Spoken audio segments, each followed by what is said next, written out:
स्वागत है आप सभी का tech study ITI YouTube channel पर। एम्प्लॉयबिलिटी स्किल 18 जुलाई 2026। आज के क्वेश्चन के फीडबैक यहाँ पे देखेंगे। अब पीडीएफ जो है, नए पीडीएफ से भी क्वेश्चंस इंक्लूड हो रहे हैं। साथ ही साथ एआई के जो क्वेश्चन है डेली हम देख रहे हैं, थोड़े बदल के आ रहे हैं, तो उनको भी हम यहाँ पे शामिल किए हुए जो आज पूछे गए एआई से रिलेटेड प्रश्न। बाकी आप लोगों का पेपर कैसा जा रहा है कमेंट कीजिएगा। एंड जिनके भी आने वाले टाइम पे एग्जाम है, आप लोग प्लीज़ जो अभी डेली बेसिस पे रिव्यू हो रहा है उसे, एंड साथ ही साथ जो प्लेलिस्ट में आपको वीडियोज़ मिल जाएंगे चैनल की, उस पे जाके आप लोग trade theory, WCS, ED and employability skills की पढ़ाई जरूर कर लीजिएगा। बाकी वीडियो को आप लोग लाइक करके प्लीज चैनल को सब्सक्राइब करके बेल आइकन को दबा लीजिएगा। एंड इसके साथ साथ यूट्यूब के साथ साथ आप हमारे साथ व्हाट्सअप और टेलीग्राम पे भी जुड़ सकते हैं। कमेंट सेक्शन में आपको लिंक मिल जाएगी। आने वाले टाइम में आप जब पास आउट होंगे, आपको सारी जॉब्स की अपडेट, अप्रेंटिसशिप की अपडेट भी इसी चैनल पे मिलती रहेगी, जैसे हम पहले से भी आप सबको प्रोवाइड करते आ रहे हैं। तो आइए स्टार्ट करते हैं बिना किसी देरी के क्वेश्चन एंड आंसर्स। लाइक वाला बटन आपने जरूर दबा दिया होगा। अब दो क्वेश्चंस जो आज एआई से हमें एकदम डिफरेंट देखने को मिले, जो कि अभी तक नहीं पूछे गए थे। एक आपका मिला, what is base prompt. Base prompt क्या होता है? तो इसका राइट आंसर आएगा फर्स्ट इंस्ट्रक्शन टू एआई। किसी एआई आर्टिफिशियल इंटेलिजेंस से अगर आप, जैसे चैट जीपीटी, उसे आप कुछ बोलते हो कि ऐसी एक इमेज जनरेट करके दो, तो पहला जो इंस्ट्रक्शन होता है एआई का, उसे बेस प्रॉम्प्ट कहते हैं। ठीक है। इसके बाद एक आता है कि एक क्वेश्चन इसी में और आता है कि what is follow up prompt करके। तो फॉलो अप प्रॉम्प्ट में होता है कि रिजल्ट को और ज़्यादा इंप्रूव करने के लिए आप फॉलो अप प्रॉम्प्ट देते हैं। मतलब बेस प्रॉम्प्ट के बाद वाले जितने प्रॉम्प्ट होते हैं उनको फॉलो अप प्रॉम्प्ट बोलते हैं। तो यहाँ पे आपका राइट आंसर होगा। एक क्वेश्चन जो और देखने को मिला, डीप लर्निंग स्पेस फाइंड्स। अब डीप लर्निंग क्या फाइंड करती है, मतलब क्या खोज देती है? तो डीप लर्निंग जो होती है वो यहाँ पे फाइंड करती पैटर्न इन डेटा। किसी डेटा में क्या पैटर्न बन रहा है वो डीप लर्निंग से आप लोग फाइंड आउट कर सकते हैं। बहुत सारे छात्र यहाँ डेटा एरर लगा देते हैं कि एरर खोजेगी, बट डीप लर्निंग हमेशा डेटा में एक पैटर्न खोजती है। ठीक है। आपको उसने बहुत सारा डेटा दे दिया, तो एक पैटर्न खोज लेगी कि इन डेटा में क्या पैटर्न है, उसके अकॉर्डिंग आपको रिजल्ट मिल जाएगा। तो राइट आंसर होगा इस वाले क्वेश्चन में, डीप लर्निंग फाइंड्स, क्या फाइंड्स करेगी? Pattern in data. ठीक है। अगला क्वेश्चन है, why must A I use be fair. ये भी आपसे पूछा जा रहा है कि एआई का यूज जो है फेयर कैसे होना चाहिए, मतलब क्यों फेयर होना चाहिए। टू स्टॉप हार्म, मतलब नुकसान पहुंचाने को रोकने के लिए। टू स्टॉप टॉकिंग, बात करना रोकने के लिए। टू स्टॉप डूइंग, कुछ भी करने से रोकने के लिए, या नन। तो राइट आंसर है एआई का यूज फेयर इसलिए होना चाहिए कि जिससे हम नुकसान ना पहुंचाएं किसी को। To stop harm. ठीक है। जैसे आप कोई फर्जी चीज ना बना लो एआई से, उसे सर्कुलेट कर दो, गलत इन्फॉर्मेशन फैला दो, किसी की गलत आपने तस्वीरें बना दो, फर्जी तस्वीरें बना दो, किसी और लेटर को आप एडिट कर दो, मतलब इस सब तरह की चीज़ें आप एआई से कभी ना करो। तो उसे यहाँ कहा जाता है कि एआई का यूज जो होना चाहिए वो फेयर होना चाहिए। किस चीज़ के लिए?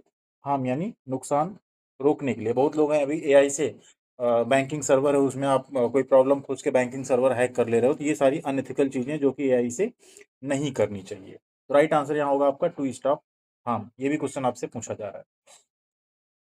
Gender stereotype is cheerful, respectful, harmful and hurtful, या none.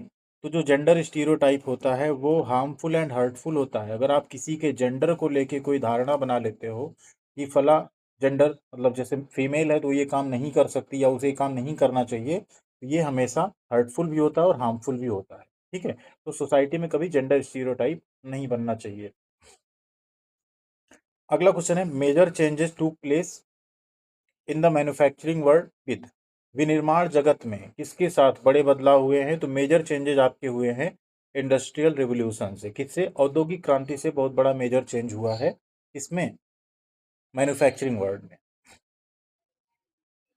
CPU consist of, CPU के क्या क्या भाग होते हैं? तो सीपीयू दो पार्ट से बना होता है, कंट्रोल यूनिट और एएलयू से। Control unit and ALU. CPU का फुल फॉर्म होता है सेंट्रल प्रोसेसिंग यूनिट।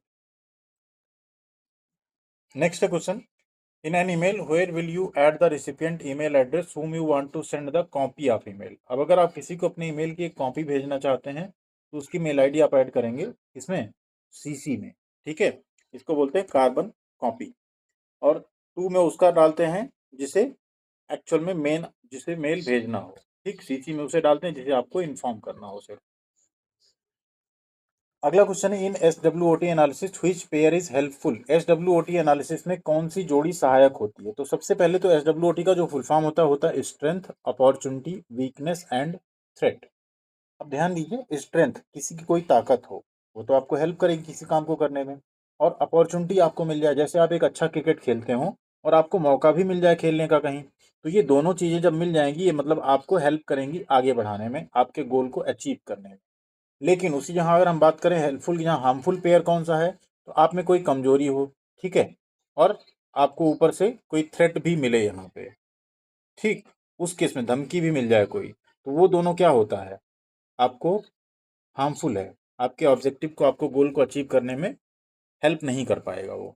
तो यहाँ पे हेल्पफुल पेयर आपका कौन सा हुआ, स्ट्रेंथ एंड अपॉर्चुनिटी, ताकत और अवसर आपका हेल्पफुल पेयर में आएगा। अगला क्वेश्चन है, which of the following should be avoided during probing, जांच के दौरान निम्नलिखित में से किससे बचना चाहिए, interrupting the customer, listening carefully, ध्यान से सुनना, रिपीटिंग दोहराना, समराइजिंग सारना। राइट आंसर है इंटरप्टिंग द कस्टमर, प्रोबिंग के दौरान आपको कस्टमर को बाधित नहीं करना चाहिए। Next question, what action should be taken after getting to know customer suggestions problems, ग्राहक के सुझाव या समस्या को जानने के बाद क्या कार्रवाई की जानी चाहिए, तो उसके स्टेप्स हैं आस्क, देन कैटेगराइज, एक्ट और फॉलो अप। राइट आंसर है ask, categorise, act and follow up. ये क्वेश्चन आई थिंक जब से पेपर शुरू हुआ है डेली ही पूछा जा रहा है, ये इवन सभी क्वेश्चन, बस थोड़े थोड़े बदले बदले जा रहे हैं क्वेश्चन। अगला question, it is best to be ask space question and asking question, प्रश्न पूछते समय किस कैसा प्रश्न पूछना सबसे अच्छा है, तो राइट आंसर है open and close ended, open and close ended. Information like date of birth, permanent address form a part of one's space in the resume, किसी की रिज्यूम में डेट ऑफ बर्थ और परमानेंट एड्रेस ये सब किसका part होगा, career objective का, personal detail का, अचीवमेंट का या क्वालिफिकेशन का, तो ये होगा आपका पर्सनल, व्यक्तिगत जानकारी होती है, आपका एड्रेस, आपकी डेट ऑफ बर्थ, ये सब आपकी व्यक्तिगत जानकारी होते हैं, उसमें आपका ये रहेगा। What is the meaning of an entry level job, इसमें से एक एंट्री लेवल जॉब कौन सी है, it helps to enter the office, junior interior designer, it is a starting or junior level job, या सिक्योरिटी गार्ड। ध्यान दीजिए ये होगा आपका it is a starting or junior level job. ऐसा जरूरी नहीं कि आप शुरुआत सिक्योरिटी गार्ड से करो, ऐसा भी नहीं जरूरी हर कोई जूनियर इंटीरियर डिजाइनर शुरुआत करे, इसलिए एंट्री लेवल जॉब वो होती है जो आपकी शुरुआती जॉब हो, या कोई जूनियर लेवल की नौकरी हो, किसी भी पोस्ट की हो सकती हो, किसी भी चीज से रिलेटेड हो सकती है। Which of the following is true about stress, इनमें से स्ट्रेस तनाव के बारे में क्या सही है, स्ट्रेस कैन बी मैनेज, तनाव को प्रबंधित किया जा सकता है, stress can not be controlled, stress को कंट्रोल नहीं कर सकते, stress can't be decrease, stress कम नहीं कर सकते, all of the above. Right answer है stress can be managed, stress को मैनेज किया जा सकता है, ये आपका राइट आंसर रहेगा। अगला क्वेश्चन है, व्हाट इज स्ट्रेस, तनाव क्या है, ये भी पूछा जा रहा है, feeling of joy, feeling of surprise, feeling of delight, या फीलिंग ऑफ फ्रस्ट्रेशन या डिसअपॉइंटमेंट। राइट आंसर है फीलिंग ऑफ फ्रस्ट्रेशन या डिसअपॉइंटमेंट। नेक्स्ट क्वेश्चन आपका जो पूछा जा रहा था, method of tracking our money that will help manage our finances is called, हमारे पैसे को ट्रैक करने के तरीके जो हमारे वित्त को प्रबंधित करने में मदद करेंगे उन्हें क्या कहा जाता है, अकाउंटेंसी, मनी मैनेजमेंट, इनकम या saving of money. Right answer है मनी मैनेजमेंट। नेक्स्ट क्वेश्चन है, which one is a do's in interview etiquette, कौन सा एक साक्षात्कार में शिष्टाचार है, ड्रेस टू कैजुअली, बहुत लापरवाही से पोशाक पहनना, lie about your ability to get job, नौकरी पाने के लिए अपनी योग्यता के बारे में झूठ बोलना, बी कॉन्फिडेंट, अपने आप पे भरोसा रखना, या टू एक्सेसिव इन गेस्चर, बहुत अधिक हाव भाव इधर उधर दिखाना। राइट आंसर है बी कॉन्फिडेंट, अपने आप पे थोड़ा कॉन्फिडेंस रखना, भरोसा रखना। Next question, spreadsheets are save with extension, spreadsheet किस एक्सटेंशन के साथ सेव होती हैं, तो स्प्रेडशीट हमेशा डॉट एक्सएलएस के साथ सेव होती है, ठीक है, ऑप्शन हो गया आपका डॉट एक्सएलएस। नेक्स्ट है the expansion of LAN is, LAN का फुल फॉर्म क्या है, तो लैन का फुल फॉर्म है लोकल एरिया नेटवर्क, यहाँ आपको कुछ और फुल फॉर्म हम बता दें, ये भी पूछे जा सकते हैं। वैन, वैन का होता है वाइड एरिया नेटवर्क, क्या होता है वाइड एरिया नेटवर्क, ये भी आपसे पूछा जा सकता है। कंप्यूटर से रिलेटेड कुछ फुल फॉर्म आपसे पूछे जाते हैं, रोम का, रोम का होता है रीड ओनली मेमोरी, ठीक है, ध्यान देना, रैंडम ओनली मेमोरी लगा देते हैं बहुत लोग, रीड ओनली मेमोरी। और एक पूछा जाता है रैम का, रैम का होता है रैंडम एक्सेस मेमोरी, ठीक है, रैंडम एक्सेस मेमोरी। ये कुछ फुल फॉर्म है, वैन, लैन और रोम एंड रैम, ठीक, तो यहाँ पे इनका आप याद रखिएगा। क्वेश्चन है, which of these is not an online job search platform, इनमें से कौन सा एक ऑनलाइन जॉब सर्च करने का प्लेटफॉर्म नहीं है, इंडीड, ग्लासडोर, स्नैपचैट या लिंक्डइन। राइट आंसर है आपका स्नैपचैट।